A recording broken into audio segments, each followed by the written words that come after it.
Yeah, why don't you? I tell you what did you say? Look at the camera and be like, "Hi, I'm Jacob West." And then say your title from Griskin, and if you also want to mention clips, you can, or if you don't want to, Nah, that's fine I'll too. leave them out of this. Yeah. Let me get you that. Got you right a little bit. I've just got some shadows. That's good. Okay.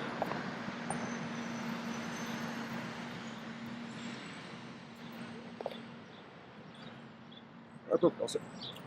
Hi, I'm Jacob West, racing manager and bloodstock agent for Robert and Luana Lowe.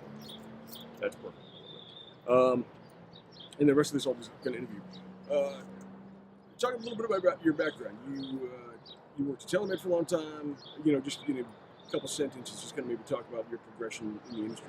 Yeah, I cut my teeth at TaylorMade, got my start there with the Taylor brothers. Worked my way up from groom all the way up to barn foreman to a divisional manager, and then eventually ended up in the office as a buyer account manager at TaylorMade.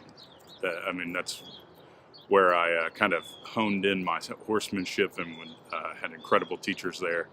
And eventually, after that, made a transition over to Three Chimneys, where I was the director of bloodstock for the Torrealba family and Three Chimneys, and was there for a little while, about a year and a half, and then launched my own bloodstock agency shortly after that, West Bloodstock. Talk about how you met the Lowe's and your relationship with them and how it's going. Yeah, I met the Lowe's when I was during my time at TaylorMade. They were a big client of TaylorMade's on the sales side of things, but we knew that they had a passion for racing, and I had approached them on kind of with an idea of hopefully buying some horses that would end up, kind of on the first Saturday in May. And Mr. Lowe and Mrs. Lowe, they trusted me, had a lot of faith in me, and they kind of got me started out on my kind of own bloodstock journey, so to speak. And they got behind me, and the faith they showed in me has been unmatched. And we've been doing this for about 2 years now, and we've had some very good success in the first couple of years of this going on. And they haven't looked back yet. They stand behind me, and we've only grown from there. Yeah.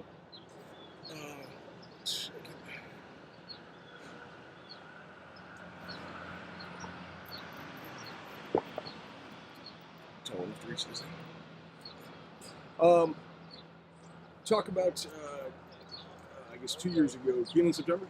In September. Where you found them, what first caught your eye about them, and then, you go back and look at them a few times, I imagine. Just talk about, the process of finding them at the sale. Yeah, so we had tried to find some athletes that had some pedigrees that would show up in the two-turn type of races. And for me, we had gone through book one. We had gotten kind of our heads kicked in a little bit in book one because it was so strong for the horses that we were chasing. So we went into book two still with the open mind of trying to find the nice athletes, trying to find those horses that would show up here.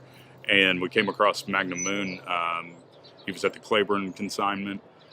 He was a big, raw, immature-looking horse, but to me, he had all the aspects that I've ever been taught on what you should look for in these types of horses. So saw him, found him, kind of was going through, all the rest of the horses. He was the one that I loved. Went back and looked at him a handful of times, and he was one of the type of horses that the more and more that I looked at him, the more and more I fell in love with him. And I know that's easy to say now, but it is the truth, and it's still true to this day. Every time I see this horse, I fall more in love with him. So he was there, went back a handful of times. Sale day, he walked into the ring. I had called Mr. Lowe earlier that day, discussed the horse with him, told him that he was kind of, the number one pick. We came up with a game plan and a budget to kind of go after him. He fell within our budget, and we secured him, and the rest has kind of been history from there. But he was just one of those horses that we loved. I'm not going to sit here and tell you he was like a must-have, but he was a very, very nice horse that we highly rated. How much did you give him? $380,000. Was that about what you had? Yeah, it was about what we thought he would bring. I remember when they were walking the ticket out to me, like kind of signing the ticket on a handful of horses during that sale, and feeling very good about all of my purchases. He was one of them, but we felt good. We kind of stuck to our game plan and tried to stick to our guns, and he fell into jumped through all the hoops that we were looking for. Do you remember how many you bought for the Lowe's at that sale? That sale, I think we bought 3. Yeah, we bought 3. We bought an Orb out of the same consignment, the Half to Economic model. His name is King Orb. And then we bought a Bernardini.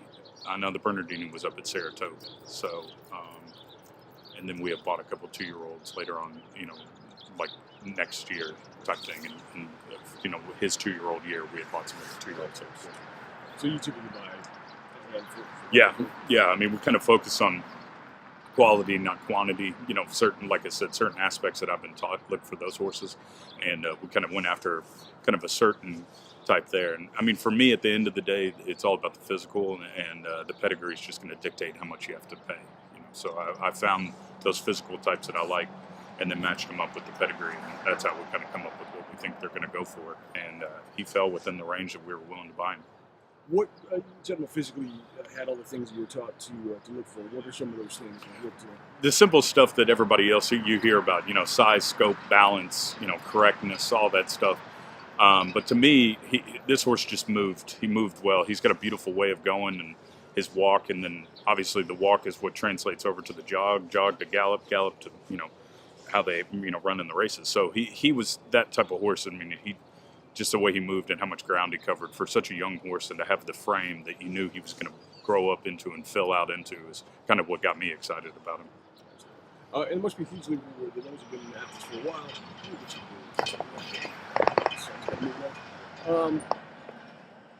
It's got to be hugely rewarding. The Lowe's have been at this for a while, have had some success, but I don't know if this is their first. No, they had Steppenwolf, right? Is this their first horse in the Derby since then? Yeah. So Steppenwolfer kind of put him on the map. Capote Bell when she won the test. But now they're kind of back here, and things have changed. Obviously, kind of the hype and everything that's around with it, what that comes along with it nowadays, as opposed to what it might have been back then. But it means a lot to them, and what meant the most to them was winning at Oaklawn. Early on, Mr. Lowe had always told me if we could ever get a horse to Oaklawn, we'd really appreciate it. So, kind of when Magnum Moon kind of busted onto the scene, we kind of had told. Kind of have made a game plan with Todd, like, if we could get to Oaklawn with this horse, the Lowe's would really appreciate it. Todd was all for it. He's had a lot of success coming out of that, out of Oaklawn, and so he was all for it. And to touch wood, but it's kind of all come to the right plan that we set out, for this horse when he broke his maiden on January 13th. I mean, we haven't missed a beat yet. Yeah, it's so rare when those plans kind of do come together. It's going to be a pretty amazing feeling when it does. Just talking about the race quickly, where do you expect him to be sitting? Where would you like him to be sitting? He's a tactical horse. He can do whatever you want him to do. I mean, he's shown that in all of his races. I mean, in his maiden, kind of sat right off the speed, and then, turning for home, made his one move and got up and kind of got away from those horses down at Gulfstream. And Tampa, he got out of the gate, and he was posted out wide, got down to the rail, secured position behind the first draft of horses, and then turning for home, made one move around him. And then, when he went to the Rebel, same deal, sat right off the speed, turned for home, made his one move, kicked away and got clear, won the Rebel.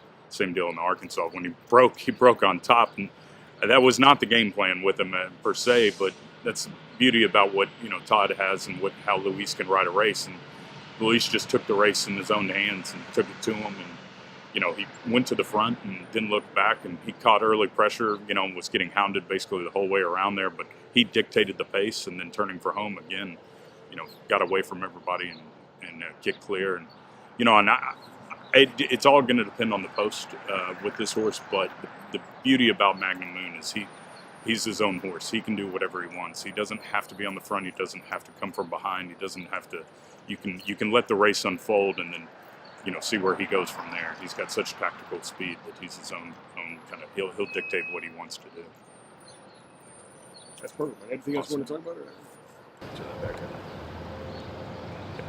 The Lowe's are just incredible people. I mean, if you knew how many people they've helped throughout their lives, and their in all aspects of their life, whether it's business or personal, and to kind of reward them with something like this, they helped me get launched. They helped me get started. They were my first clients when I kind of went out on my own, and the support and the confidence that they've had in me is just incredible. So I can't thank them enough, and I hope this horse shows up for them. And this isn't the end all be all. There's going to be a lot more races after this, but they're so excited, and they're good people, they're good owners, and they deserve a good horse. And I mean, I've said that this horse deserves good owners, and these owners deserve a good horse, so it's a perfect match.